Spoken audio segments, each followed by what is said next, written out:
So this phone has a 3.5mm headphone jack in 2026 to support high-res audio output, a 120Hz panel with high brightness mode and smart water touch but LCD, 7000 mAh battery but with 33-watt charger, a quad camera cutout but only one main lens with a light sensor and a dual SIM slot with support for micro SD. A lot of good things, yes, but with a lot of quirks. This is the Moto G37 Power and we are going to find out everything about it in this detailed review.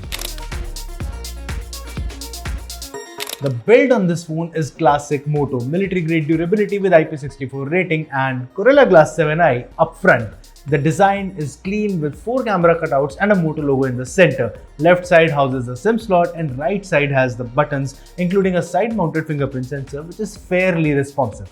The phone feels slightly on the thicker side, but with the tall build and weight distribution, this makes one-hand use possible. However, there are chunky bezels, especially on the forehead and chin, which frankly should go away in 2026.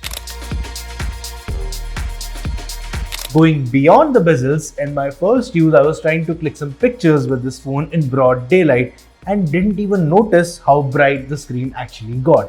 This is an HD Plus LCD panel which has good color reproduction for casual video watching and even binge watching, but you won't get 2K or 4K streaming experience at this price point. And for an LCD, this has deep blacks, good color separation and no noticeable halo or burning, which is a good thing. Low light usage is also good as the brightness can go really dim. However, I experience the brightness slightly increasing and decreasing in low light every now and then. That said, speakers play a crucial role in the multimedia experience and Moto's Dolby Atmos speakers are fairly loud and detailed. If I were to nitpick, haptics could have been slightly punchier, but the screen, speaker and vibration combination is good to go for this price bracket and usage. And don't forget the 3.5mm jack again and its high-res audio support, which is good to have if you're into wired earphones. I usually complain a lot about budget phones having more camera cutouts than, well, cameras. But in this case, the Moto G37 Power makes up for it with its performance. This is not a zoom-shy camera, daylight shutter speed is fast, results are detailed, and the color reproduction is also mostly spot on. Portrait mode edge detection is decent, but overall daylight results are good. Daylight video results are sharp, but there are occasional jitters if you're moving a bit too fast. Selfie camera results in the day are also good with ample zoom and good detail.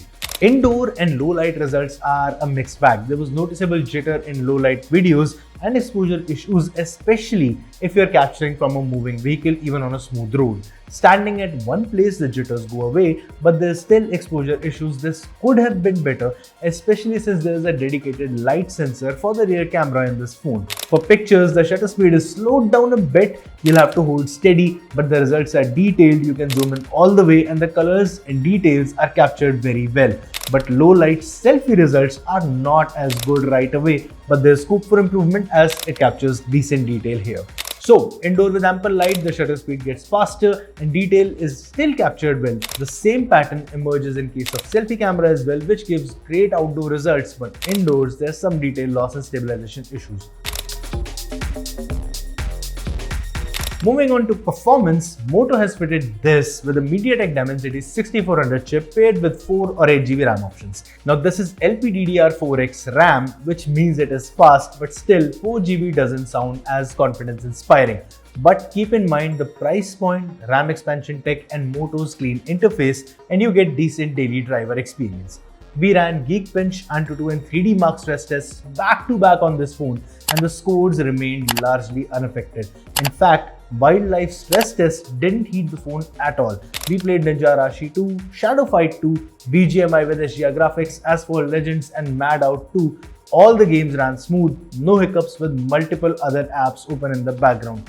Yes, there's a slight lag in the launch time, but once it is launched, it is smooth from there. And despite relatively low graphics, an open world game like Mad Out 2 is playable on this phone without heating or hanging it, and that's a good thing.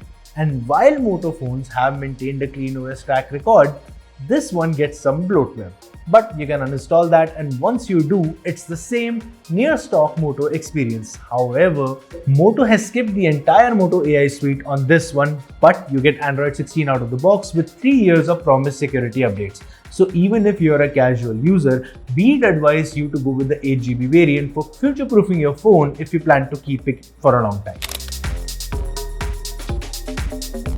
Moto claims that the Moto G37 Power has segment's best 7000 mAh battery.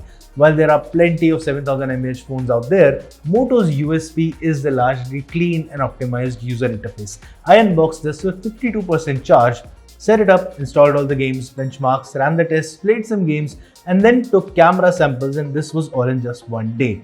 Cut to next day, it still had over 20% charge left at noon. I got 20% to 88% charge in 1 hour 10 minutes without using the phone reaching 50% mark in about 30 minutes. So if you think 30 watts is a slow speed for this big battery, it isn't. And indeed, it is safe to say that on basic usage, you may even get 3 days out of a single charge from this phone here. And it also gets 6 watt reverse wire charging, which is slow, but you can use it to charge your buds or smartwatch.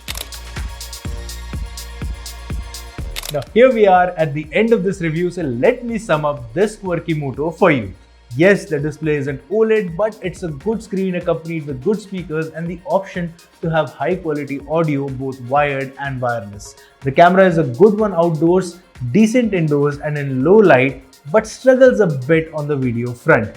Performance wise, even with 4GB RAM variant, it is fluid, you can play moderately demanding games just fine, and the user experience is also good. And the battery, well, 7000 mAh and a clean interface easily gets you close to 2 days of backup. That said, spec for spec, the Moto G37 Power is a durable phone with a great battery life, smooth performance and cameras that will get you decent results most of the time. And if that's what you're looking for, then go ahead, check out this phone, and for more reviews like this, follow Gadgets360. My name is Manik Beri and I'll see you in the next video.